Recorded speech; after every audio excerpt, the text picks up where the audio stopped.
Hi hello friends, welcome to blessing life style. இன்றைக்கி நம்மளோட சேனலில் ஒரு ரெசிபி வீடியோ தாங்க பார்க்க போகிறோம். Ghee rice and chicken gravy தாங்க. நான் ஆல்ரெடி கீ ரைஸ் நம்ம சேனலில் போட்டிருக்கேன். நான் பாஸ்மதி ரைஸ் யூஸ் பண்ணியும் போட்டிருக்கேன், ஜீரக சம்பா ரைஸ் யூஸ் பண்ணி போட்டிருக்கேன். ஆனால் இன்றைக்கி நம்ம வீட்டில் இருக்கக்கூடிய பொன்னி அரிசி யூஸ் பண்ணி எப்படி செய்யலாம் அப்படின்றதையே நான் இந்த வீடியோவில் காமிச்சிருக்கேங்க. அது இல்லாமல் குயிக்காக செய்யக்கூடிய ஒரு சிக்கன் கிரேவி, ரொம்ப சீக்கிரமாக செய்யக்கூடிய ஒரு சிக்கன் கிரேவியும் நான் இந்த வீடியோவில் கவர் பண்ணியிருக்கேங்க. இப்போ வாங்க வீடியோக்குள்ளே போய் நம்ம வீட்டில் இருக்கக்கூடிய ரைஸில் கீ ரைஸ் சிக்கன் கிரேவியும் சூப்பராக எப்படி செய்யலாம் அப்படின்றத பார்க்கலாம். ஃபஸ்ட்டு நம்ம சிக்கன் கிரேவி செய்கிறதுக்கு ஒரு கடாயில் தேவையான அளவுக்கு ஆயில் சேர்த்துக்கலாங்க. நான் ஒரு 2 ஸ்பூன் ஆயில் சேர்த்துருக்கேன். அதில் ஒரு பட்டை, ஒரு கிராம்பு, ஒரு ஏலக்காய், ஒரு சின்ன பே லீஃப் சேர்த்துருக்கேங்க.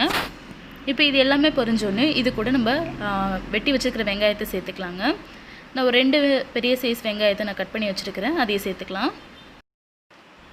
இப்போ இது கூட 4-5 கருவேப்பிலையை சேர்த்துட்டு நல்லா வதக்கி விட்டுக்கலாங்க.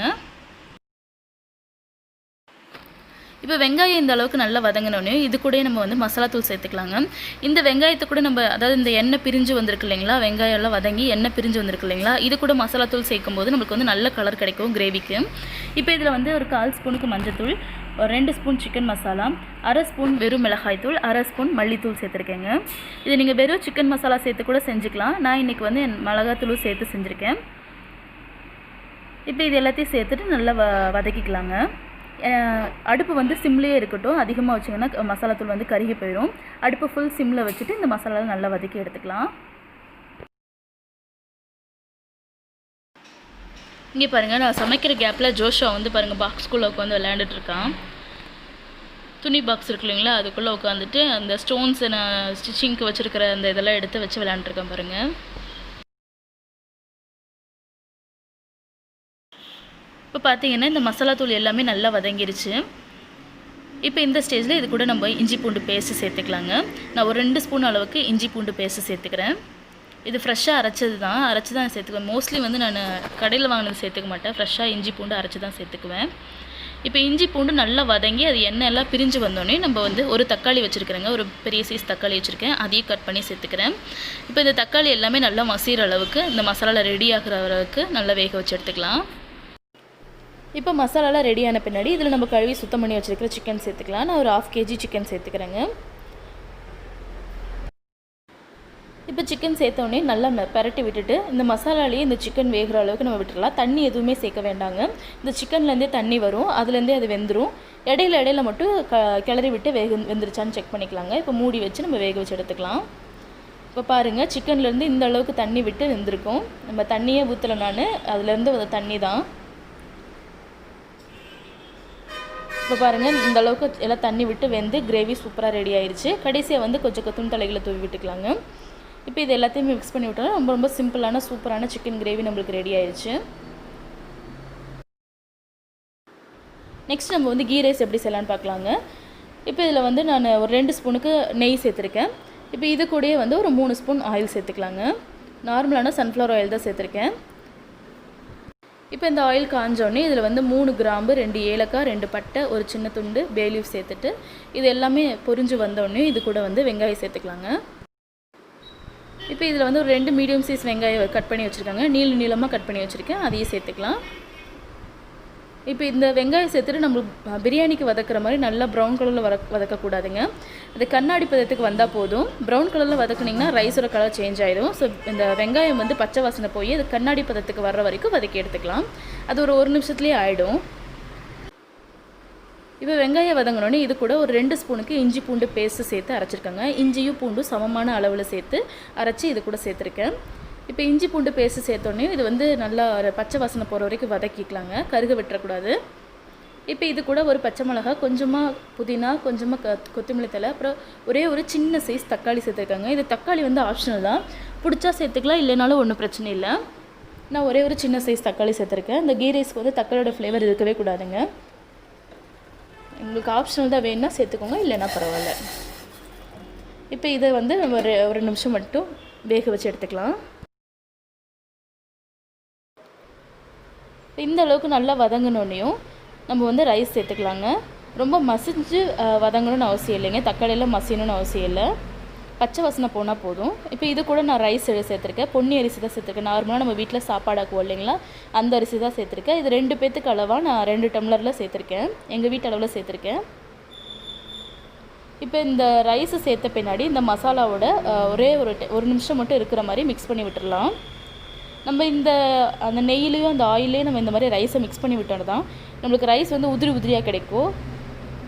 அடுத்து இது கூட வந்து நம்ம தண்ணி சேர்த்துக்கலாங்க. இப்போ வந்து 1க்கு 2 டம்ளர் தண்ணி, நம்ம நார்மலாக சாப்பாடு அரிசி எப்பவும் செய்வோம் இல்லைங்களா, 1 டம்ளர் அரிசிக்கு 2 டம்ளர் தண்ணி ஊற்றுவோம் இல்லைங்களா, அந்த கணக்கு நான் மெஷர் பண்ணி தண்ணி ஊற்றிட்டேன். இப்போ இதையும் நல்லா மிக்ஸ் பண்ணி விட்டுட்டு தேவையான அளவுக்கு உப்பு சேர்த்து இதை நம்ம வேக வச்சு எடுத்துட வேண்டியதுதான்.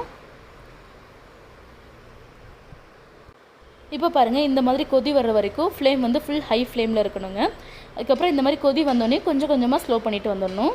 உப்பு எல்லாமே செக் பண்ணி பார்த்துக்கோங்க. நான் இப்போ கொதி வந்தோடனே அடுப்பு வந்து கொஞ்சம் மீடியம் ஃப்ளேமுக்கு மாற்றி வச்சுட்டேன். ஃபுல்லாக வச்சா சீக்கிரமாக அடி பிடிக்கிற சான்சஸ் எல்லாம் இருக்குது. அதனால் இதுக்கு மேலே நீங்கள் கவனமாக இருந்து ஒவ்வொரு ஸ்டெப்புக்காக வந்து ஃப்ளேமை குறைச்சி வந்துடணும். இப்போ பாருங்கள், நல்லா கொதி வர ஆரம்பிச்சிருச்சு. தண்ணியும் கொஞ்சம் கொஞ்சமாக கம்மியாக ஆரம்பிச்சிருச்சு. ஸோ அடுப்பு வந்து கொஞ்சம் நான் நல்லா குறைச்சி வச்சுருக்கேன். இப்போ இந்த ஸ்டேஜில் பார்த்தீங்கன்னா தண்ணி கொஞ்சம் வத்திருச்சு, லைட்டாக தான் இருக்குது. இந்த ஸ்டேஜில் ஃபுல் சிம் பண்ணிக்கணுங்க. அடுப்பு வந்து நல்லா ஃபுல் சிம் பண்ணி வச்சுட்டு நம்ம இன்னும் ஒரு நிமிஷத்தில் வந்து தம் போட்டுடலாம். இப்போ பாருங்கள், தண்ணி சுத்தமாக இல்லை பாருங்கள், பார்த்தாலே தெரியும், உங்களுக்கு டிஃப்ரென்ஸ் தெரியும். இந்த ஸ்டேஜில் நம்ம வந்து தம் போட்டு வச்சிட வேண்டியதாங்க. நல்லா வந்து இந்த மாதிரி லெவல் பண்ணி விட்டுக்கோங்க. கரண்டிலே இந்த மாதிரி லெவல் பண்ணி வச்சுட்டு மூடி போட்டு மேலே ஒரு வெயிட்டை வச்சு தம் போட்டுற வேண்டியதாங்க. தம் போடும்போது ஒரு சிலர் தோசைக்கல் அடியில் வச்சு போடுவாங்க, இல்லை மேலே வந்து ஏதாச்சும் சுடுதண்ணியோ இல்லை குக்கர் ஏதாவது வந்து அந்த மாதிரி வைப்பாங்க.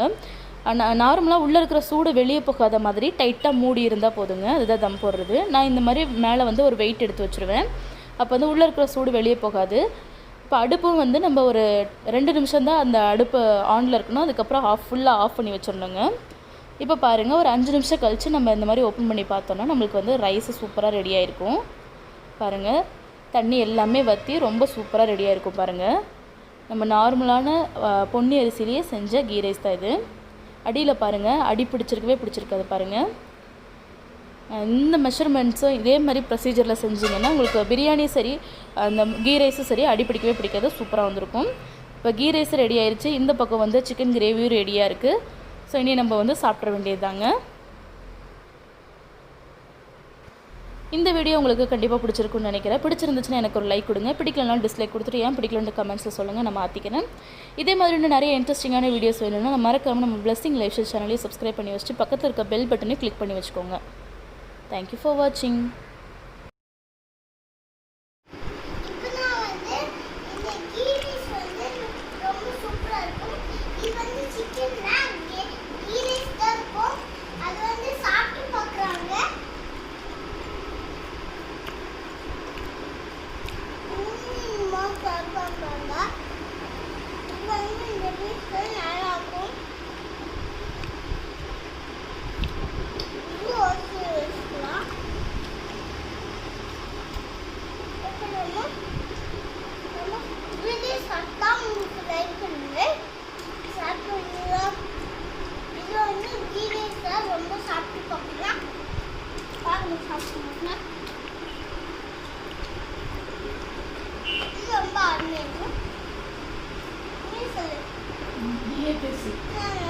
இந்த வீடியோ பிடிச்சிருந்தா சொல்லுங்க.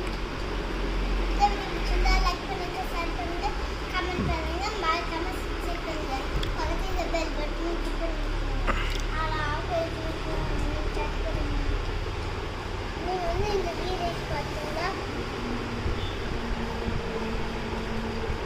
சிக்கன் இது கிரேவி, இது வந்து கிரேவினா ஈரஸ் கிரேவி. இது வந்து ரொம்ப சுவையா இருக்கும். நீங்களும் இந்த மாதிரி கிரேவி கீ ரைஸ் செஞ்சு பாருங்க.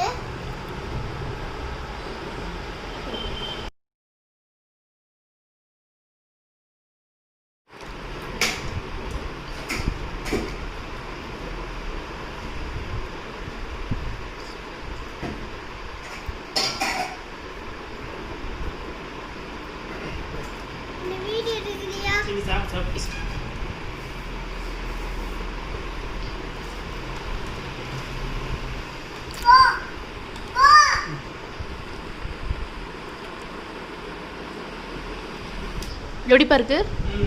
சிக்கன் நல்லா இருக்குது. சிக்கன் கிரேவி நல்லா இருக்குது. கீ ரைஸும் நல்லா இருக்குது. சிக்கன் டேஸ்ட் கொஞ்சம் டிஃப்ரெண்ட்டாக இருக்குது. கொத்தமல்லி தான் போட்டு இருக்குது. நல்லா டேஸ்ட்டாக இருக்குது. நல்லா வெந்திருக்கு. சாஃப்டாகவும் இருக்குது. டேஸ்ட்டாகவும் இருக்குது. சூப்பராக இருக்குது. ரெண்டு காம்பினேஷனும் சூப்பராக இருக்குது. கீ ரைஸும் சிக்கனும் சூப்பராக இருக்குது. ஓகே, பாய் சொல்கிறீங்களா? பாய் சொல்லிடுங்க. பாய். ஷைனி பாய் சொல்லு.